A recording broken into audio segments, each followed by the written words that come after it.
The free speech movement was when the students of the University of California finally decided to stand up for themselves and fight for the freedom of speech. It was an ongoing battle between the students of the University of California and the administration.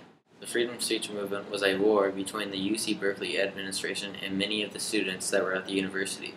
In 1964, students decided to rise up against the oppressive rules that the school had been enforcing on their campus for many years. These rules strictly forbade any and all political activities on campus. The free speech movement dated from the middle of September 1964 until the end of that year. The University of California campus of Berkeley was the scene of the largest scale war between the students of a university and faculty ever seen in America. The free speech movement was a student movement during the 60s that, like other civil rights movements, would change the country for the decades to come. But the FSM wasn't just about civil rights. In fact, it was centered around the fact that UC Berkeley students couldn't protest about it, or anything for that matter.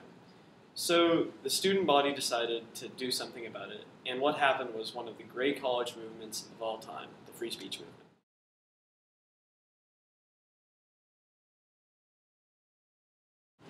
Mario Savio was the figurehead of this free speech movement. He delivered one of the most iconic speeches from it, which is referred to as the Gears Upon the Body speech. This speech was designed to rally students and inspire them to right the wrongs of the administration and liberate themselves from the clutches of the political restrictions that had been placed on the campus. On top of that, he was one of the key players in organizing sit-ins and other protests to the oppressive administration at UC Berkeley. Jack Weinberg was one of the key people in the free speech movement. Jack refused to show his identification to the police and was put in a police car. The students moved all around the police car. Weinberg did not leave the police car, and the car did not move for almost 32 hours. At one point, there may have been 3,000 students around that police car. The police car was used as a speaker's podium and as a continuous public discussion, which was held until the police dropped charges on Jack Weinberg. Clark Kerr was the first chancellor and the president of UC Berkeley during the free speech movement. During the protests on campus, President Kerr's first thoughts on how to handle the situation did not involve expelling any students. President Kerr was forever timid to expel students that took part in protests but did not necessarily agree with what they were saying.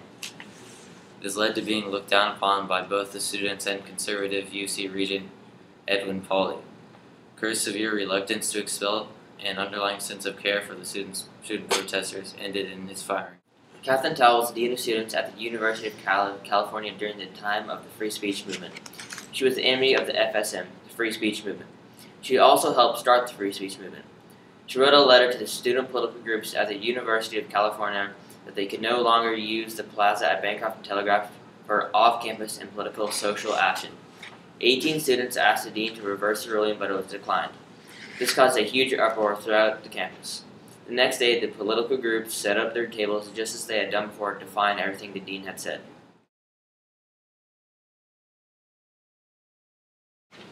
Congress shall make no law respecting an establishment of religion, or prohibiting the free exercise thereof, or abridging the freedom of speech, or of the press, or the right of the people peaceably to assemble, and to petition the government for a redress of grievances.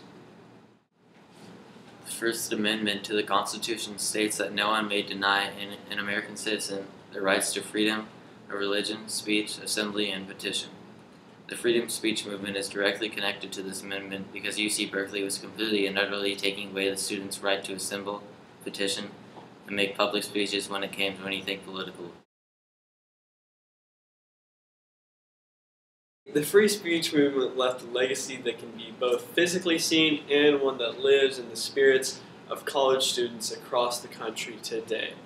You can see the visible legacy of the FSM by going to the plaza near UC Berkeley, where much of the protesting went on during the free speech movement era and where a lot of protests still go on today. Also, colleges around the country saw the success from the movement and became aware that if they were ever oppressed like UC Berkeley was, then they could overwhelm it through peaceful protest as well.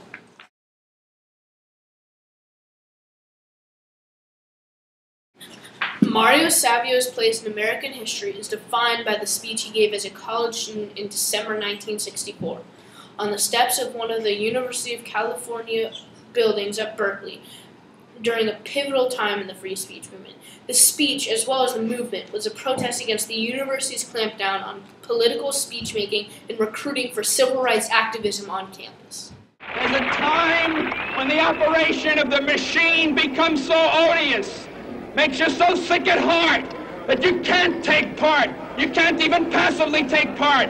And you've got to put your bodies upon the gears and upon the wheels, upon the levers, upon all the apparatus, and you've got to make it stop. And you've got to indicate to the people who run it, to the people who own it, that unless you're free, the machine will be prevented from working at all.